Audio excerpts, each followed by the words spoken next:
all, and you all are preparing very good for your board exams. The students who are in class 10, I know that your pre-board exams are going on. So after that, you have to prepare for your board exams also. So in this video, today we are going to discuss some of the important questions from biology for class 10th science students. Uh, this video is important for CBSE as well as for the state board student, because every questions which are given in this, which I have provided, which I have collected from your previous year question papers, are very important from your exam point of view. I have already uploaded few important questions from chemistry. You can check that, and in 1 or 2 days you will get more important questions from biology, chemistry and physics for class 10 science. So please keep watching the channel, and if you're new to the channel, do subscribe the channel for the upcoming videos. So let's start our discussion from the important questions of biology from class 10 science. Okay, so the first question which we have from this section is: differentiate between binary fission in amoeba and binary fission in leishmania. This is the first part of the question, and the second part is: how do reproduction takes place in malarial parasite. So this question is of 2 marks, and this is from the chapter how do organisms reproduce. In the first question, we have to differentiate between binary fission in amoeba and binary fission in leishmania. We know that both are unicellular organism, amoeba and leishmania. They both reproduce by binary fission, right? So but what is the difference between the binary fission which takes place in amoeba and which takes place in leishmania? We have to answer that. So in amoeba, the splitting of the cell into 2 daughter cells during cell division takes place in any plant, right? Suppose this is our amoeba. In the center we have nucleus, so the splitting can take place anywhere. It can split in between, but it will split in between the nucleus, so it can split in any of the plane. But in leishmania has a whip-like structure at one end of the cell. Hence binary fission occurs into definite orientation in relation to the structure. If we talk about leishmania, the structure of the leishmania is like this.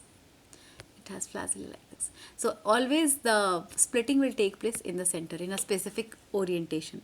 So this is the difference between binary fission in amoeba and leishmania. In amoeba, you have to remember that splitting of the cell into 2 daughter cell will take place in any of the plane. The splitting can take place in any plane. But in leishmania, the splitting will take place in definite orientation in relation to its whip-like structure. Second part of the question: how does reproduction takes place in malarial parasite? So we have 2 types of fission, right? Multiple fission and binary fission. So amoeba, leishmania, they reproduce by binary fission, but our malarial parasite, that is Plasmodium, it reproduces by multiple fission. So Plasmodium, that is the malarial parasite, reproduces by the process called multiple fission, which is one of the type of fission in which the nucleus of the cell divides multiple times and surrounds itself by a small amount of the cytoplasm. Suppose this is your structure of the Plasmodium. So one Plasmodium will split into multiple daughter cells. So we have number of Plasmodiums. Because in binary fission, bi means 2, in binary fission an organism will divide only into daughter cells, but in multiple fission an organism will divide into multiple number of daughter cells. So in Plasmodium, same thing happens, that the cyst or the nucleus of the cell divide multiple times and itself is surrounded, and around that cytoplasm is there. So this is the first part of the question. Now we will move towards the second question. What is regeneration? Explain the process of regeneration in planaria. So this is also from the same chapter, how do organisms reproduce, and we know that regeneration is a type of asexual reproduction. So first of all, we have to explain what is regeneration. So regeneration is the ability of an organism to give rise to new organism from their body parts. Regeneration means, suppose an organism has lost its body parts, or accidentally its body part is cut into small piece. So the organism can regrow its body part. That is called regeneration. It is the ability of an organism to give rise to new organism from their body parts. So for example, we have planaria. planaria. You remember the diagram which is given in the planaria? Suppose its body is cut into 2 or 3 pieces. So each piece will grow into a new organism. So this is called regeneration. It is an ability of an organism to give rise to new organism from their cut body parts. In this method, small cut or broken part of the organism body grows into a complete organism. Regeneration is carried out by the specialized cells called regenerative cells. Yes, regeneration will always take place in those organisms where regenerating cells are present. If suppose our hands, somebody will cut our hand, can from our hand a new organism can grow? Never, because in our hands regenerating cells are not there. But in planaria, the regenerating cells are present, because of which the small cut broken pieces can grow into new organism. That is called regeneration. Now we have to explain the process of regeneration in planaria. So planaria has the capacity to regenerate its lost body parts.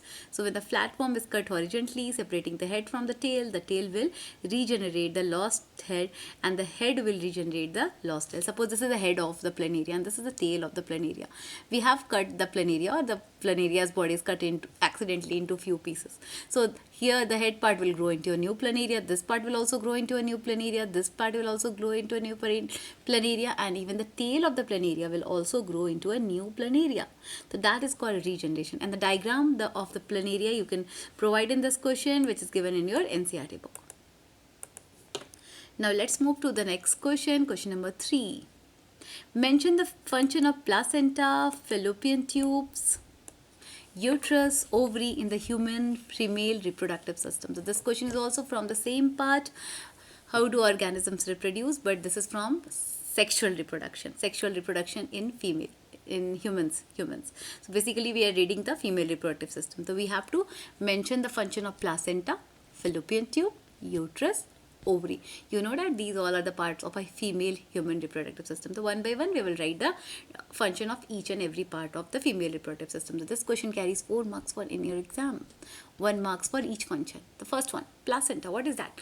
Placenta. We know that placenta is a tissue which provides nourishment, which is connected to the from the mother's embryo to the fetus, right? It is a tissue which is connected from the mother's uterus to the embryo, which provides nutrition to the embryo from the mother's blood. It will provide nutrition, it will provide oxygen, glucose to the embryo from the mother's blood, and also it will remove the waste material from the embryo to mother's blood, because the baby or the fetus, they will generate some waste material that is also returned to the mother's blood through the help of placenta. So it is a special tissue which is connected from the mother's uterus to the embryo, which provide nutrition, oxygen and nourishment to the baby or the embryo, and also it will remove the waste material from the embryo into the mother's blood. That is the function of placenta. It is very important. Next, fallopian tube.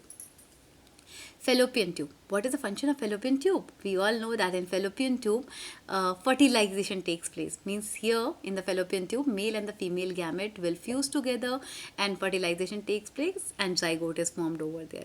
So in the fallopian tube, fertilization takes place, that is fusion of male and female gamete. That is egg and sperm will fuse together. They will fuse together and zygote is formed over there. Next is uterus. What is uterus? Uterus is the home of the mother where the development of the embryo will take place. The embryo will grow into a complete baby, and after 9 months the development of the baby will complete, and after that mother will deliver the baby. So in the uterus the development of the baby takes place. Now the next one, ovary. So what is the function of ovary? Ovary has 2 functions. First of all, it helps it release the female gamete, that is egg, and the second function of ovary is that it releases a female hormone called estrogen.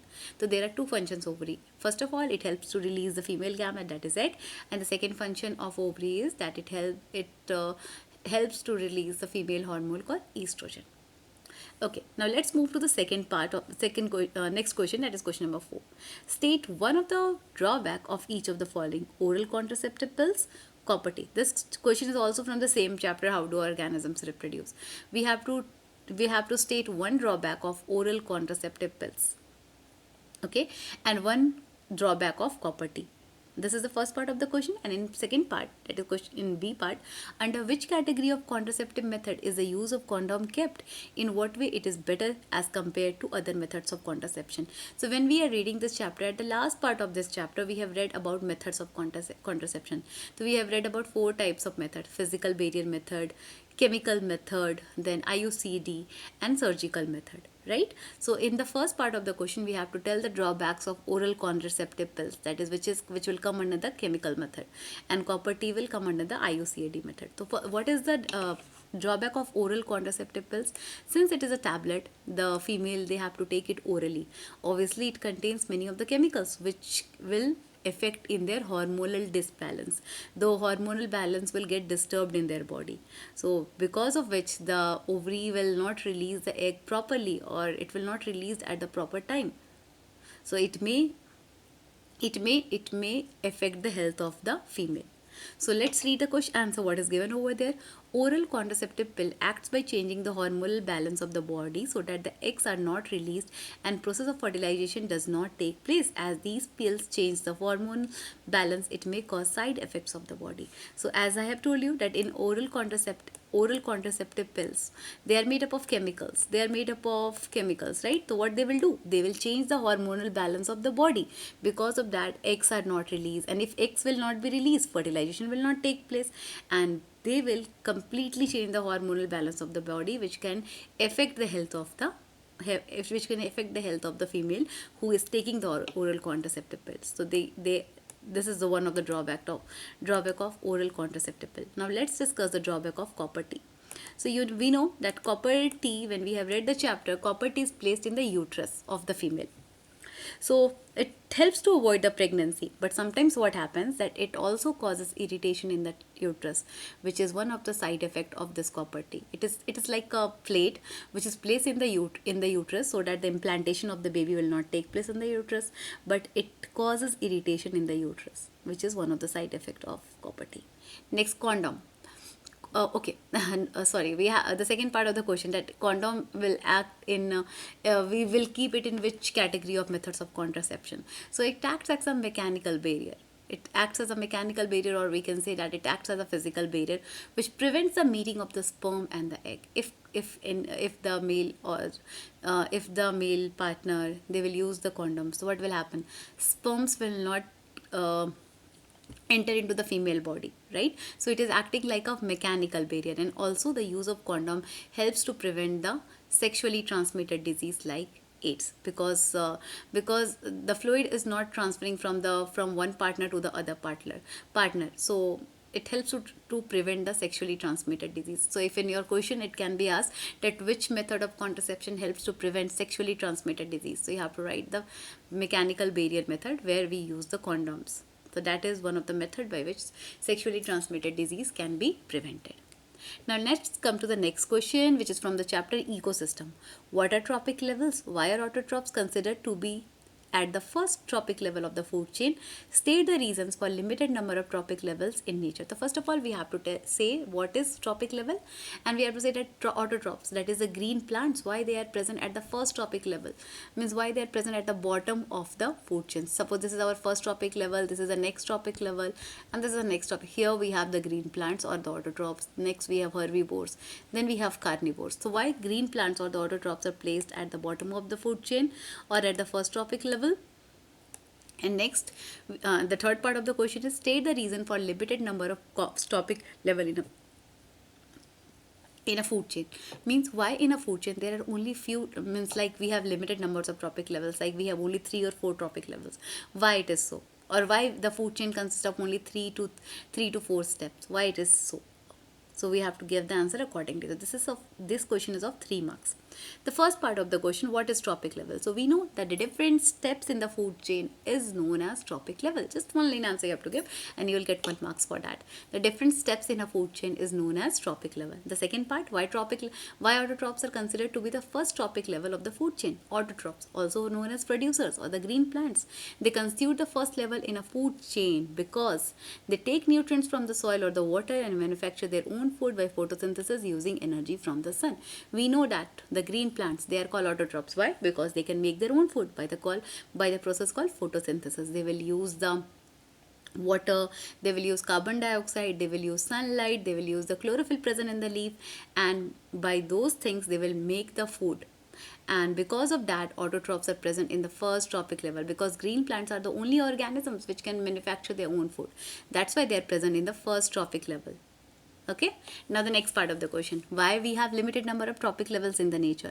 So in a food chain, the number of trophic levels is limited to only 4 or 5. This is because of the 10% law. 10, what is 10% law? This question can also come, state 10% law. So what is 10% law? According to 10% law, only 10% of the energy is transferred from one trophic level to the next trophic level. Suppose the plants have 100 joules of energy and that energy should be transferred to the herbivores. So how much energy will be transferred? Only 10% of 100 joule, that is only 10 joules will be transferred to that. So that is called 10% law, that only 10% of energy will be transferred from one trophic level to the next trophic level. And the amount of energy decreases with successive trophic levels. Suppose we have grass, then we have grasshopper, then we have goat. So this grass is having 1000 joules of energy. So from grass to grasshopper, how many joules of energy will be transferred? 100 joules. From grass to goat, 10 joules of energy will be transferred. And after goat, if any other organism will be there, that organism will get very less amount of energy. That's why the trophic levels or the food chain are only considered, are only made of 4 to 5 levels, not more than that, because the last organism will not get sufficient amount of energy. That is the reason behind that. Now let's move to question number 6. Let's see, this question is from which chapter? In 1987, the United Nations Environment Program, UNEP. What is the full form of UNEP? Remember that, United Nations Environment Program. Forget an agreement to freeze the production of certain chemical to year 1986 level. Name the chemical and the manufacturing companies in which this chemical was being mostly used. Okay.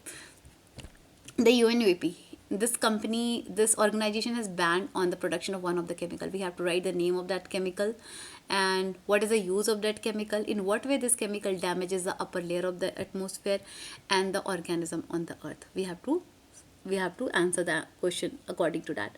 So the chemical which the UNEP has put a ban is chlorofluorocarbon. The name of the chemical is chlorofluorocarbon and the full form of chlorofluorocarbon is CFC. Okay, the full form of chlorofluorocarbon is CFC. This chlorofluorocarbon, where it is used? It is used in the refrigerators, it is used in the aerosol spray, in the foams, in the blowing agent for homes, packing material, and even as a solvent and as a refrigerant. This chlorofluorocarbon is used in many of the industries. It is used for the manufacture of aerosol sprays, as a blowing agent for foam, packing materials, as a solvent, and the refrigerators. Most important uses, it is used in the refrigerator. So because of that, nowadays what happened, the refrigerator companies, they have been given a criteria that they have to manufacture the refrigerators without the use of fluorocarbon, because the chlorofluorocarbon is one of the major chemical which is depleting the ozone layer in our atmosphere. As we all know that ozone layer is very important for us because it protects us from the ultraviolet UV rays, harmful UV rays of the sun. So to protect that ozone layer, the use of chlorofluorocarbon is banned. Air pollutants like chlorofluorocarbon are causing depletion of ozone layer. Yes, this is one of the major drawback of CFC. Sorry, it's CFC. CFC is depleting the ozone layer, and if ozone layer will deplete, what will happen? The UV radiation will reach to the earth, and UV radiation can affect the ecosystem. It can affect the plants, it can affect the animals, it can affect the plankton, even the decomposers. We can suffer from the disease. The human beings can suffer from the disease like skin cancer, cataract, etc. from the UV rays. So this is the main reason of chlorofluorocarbon, means why it should be banned, because it is depleting the ozone layer, harmful ozone. It is depleting the ozone layer of our earth. And what is the function of ozone layer? Ozone layer protect us from the harmful UV rays of the sun. To protect the ozone layer, we have to keep a ban on chlorofluorocarbon. We can't use that chemical. Now let's move to question number 7. This question is also from ecosystem. We do not clean ponds or lakes, but an aquarium need to be cleaned regularly. Yeah, you have seen the ponds and lakes which are given to us by the nature. They are not cleaned. We don't see anyone to clean the ponds or lakes, but aquariums which we keep in our house, we have to clean it regularly. Why? Because ponds and lakes are Which type of ecosystem? They are natural ecosystem. But aquarium is an example of artificial ecosystem. This is the main reason behind that. So let's read the answer. We do not clean the ponds or lakes, but an aquarium needs to be cleaned because aquarium is an artificial ecosystem and it does not have enough population of decomposers to decompose waste material produced by the aquatic animals. Ponds or lakes are natural ecosystem. They have plenty of producers, consumers and decomposers. So they are not cleaned by the so they are not needed to be cleaned. So what answer you will write for that? You have to write that ponds or lakes are the example of natural ecosystem. Over there producers, consumers and decomposers are present, so it's not needed to clean the ponds or lakes. But aquarium is an example of artificial ecosystem. In aquarium we don't have decomposers, so it should be cleaned regularly because the aquatic animals, plants, they will produce waste material which should be cleaned regularly because decomposers are not present in the aquarium. The next part of the question: why is ozone layer getting depleted at the higher level of the atmosphere? Mention one harmful effect caused by its depletion. So just now we have discussed the question, the last question, question number 6. This is also related to that only. So the question can be little twisted or changed, and you can get the same question as it is over there. So why ozone layer is getting depleted? The ozone layer is getting depleted because of the use of harmful chemicals like chlorofluorocarbon, and chlorofluorocarbons are used these days in the refrigerators, fire extinguishers, sprays, foams, etc. So because of the chlorofluorocarbon, the ozone layer is getting depleted. So what is the harmful effect of the depletion of ozone layer? Just now what we have discussed it, that if ozone layer will get depleted, the harmful UV radiation of the sun will reach to the earth, and if UV radiation will reach to the earth, the plants will get affected, animals, decomposers and even the human beings will also get affected. In human beings we can suffer from the disease like cataract, skin cancer, and our immune system can also become weak because of the harmful UV radiations of the sun. So these are the effect of depletion of ozone layer. Now let's move to question number 8. Okay, we have question number 8. What is meant by garbage? This question is also from ecosystem. List two classes into which garbage is classified. Okay, first of all we have to tell the definition of what is garbage and what are the two types of garbage. That we have to write and along with the definition. What do we actually mean when we say that enzymes are specific in their actions? That why it is said that enzymes are specific in their action means some of the enzymes can decompose only few of the substance, not everything. They can break down only few of the substance, not everything. Why it is so? So first of all, let's answer the question, what is a garbage? So garbage is a waste substance that is no longer used for humans, right? What things we trash in the garbage or in the trash cans? The things which are not, which we don't, which is not needed for us. We like that, we don't have any use for that. It's not needed. We can't use it like tomorrow or after 1 or 2 days. So those things we use to trash it, right? So it's not needed. The waste materials which are not needed by the human beings are called garbage. So and generally the garbage includes what? The household waste like paper, plastics, the kitchen waste, animal waste, plant waste. These things are called garbage. So there are two types of garbage: biodegradable waste and non-biodegradable. From the name you can understand, biodegradable means which are generated by the living organism. Bio means living and degradable means which can be decomposed, broken down. So substances which are decomposed by the microorganisms are called biodegradable substances. Okay, from the word itself you can understand the meaning. The substances which are decomposed by the microorganism, because microorganisms are the living organisms, they help to decompose, they help to break down the substances into small pieces so that they will mix up with the soil and the soil will get the nutrients, it will become fertile. Example, the fruit and the vegetable peel, the cotton, jute, dung, paper, these all things are made from living things, from plants or animals. They can be decomposed by the microorganism, so they are called biodegradable waste. Now the next one, non-biodegradable waste. What are non-biodegradable waste? The waste which are not decomposed by the microorganism, which microorganism cannot break them into small pieces, are called non-biodegradable waste. Example, plastic, glass, polythene. That's why we have seen that sometimes there is a ban on the use of polythenes or the carry bags which are made of polythene or plastics. The government will put a ban on that because they are one of the major cause of the pollution Okay, so these substances like plastics, polythenes, pesticides, glass, etc., they are not decomposed by the microorganisms. So they are called non-biodegradable waste. So if the microorganism will not break them into small pieces, they will keep on collecting on the earth, and they will cause pollution in the environment.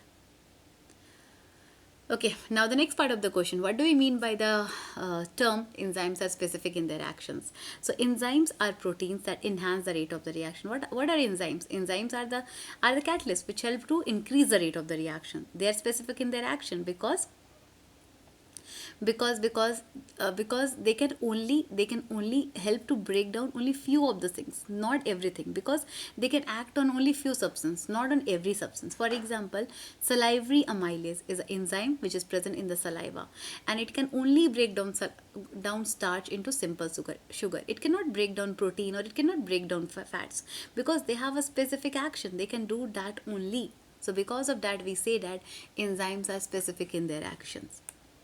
Now let's move towards the last two questions, that is question number 9 and 10. Okay. Now question number 9, what is there? The improvement in our lifestyle has led to the generation of large amount of waste material. List two reasons to justify this statement. This question is also from the ecosystem. We know that as our lifestyle is getting improved day by day, because of that we are generating a large number of waste material, also large number of garbages around us. So it is creating pollution in the environment. So so this statement we have to justify by giving two reasons. So what is the answer? The day-to-day improvement in our lifestyle has resulted in greater amount of waste generation. So what are the two evidence? The use of disposal items like paper plates, plastic items, polythene, etc. is increasing day by day. Yeah, these things we are dependent.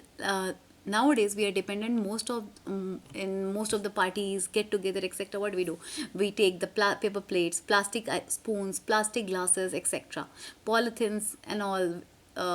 When we go for shopping, we don't carry our carry bags, etc., and the shopkeeper or the salesman or the vendor, they will give the items like fruits, vegetables in the polythene bags. So these items, the use of these items is increasing day by day in our lives, and they all are non-biodegradable substance. They cannot be decomposed by the microorganism, and as a result they are polluting our environment. So because of humans only, the environment is getting polluted, because we are dependent on the non-biodegradable items more and more, which are creating pollution in the environment.